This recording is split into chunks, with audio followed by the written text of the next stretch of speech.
अच्छा मामा मुझे मार्केट बाहर है तू घरे थीबू कोड़े जीवुनी ए मास्क ता पिंदी थीबू मुझे ग्रोसरी आनिबी आउ टिके पनीपरिबा आनिबार अछि तो पे फल आनिबार अछि हैला कोड़े जीवुनी घरे ही थीबू हैला मास्क छी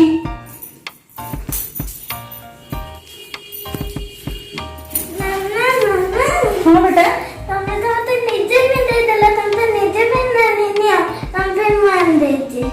अच्छा तुमने जुआर भी जीव एबे गोसरी आगु जीव माने गोसरी वाला को जमा बिछुए बनी हां फल आगु जीव फल वाला को जमा बिछुए बनी। अच्छा जेबे आसीबो तमे सेतबे मते डाकिबो मो साबुन और पानी नेकी देबे सेठी तमे भल से फेना करके गोगे में जे हाथ धोइबो तापर आसीबो।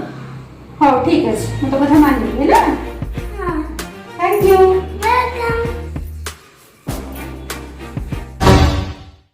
आम चैनल रे आपण अधिक न्यूज देखिबा पई www.youtube.com रे परिदर्शक मीडिया को सब्सक्राइब करंतु तापर बेल और ऑल बेल को चपाई दियंतु।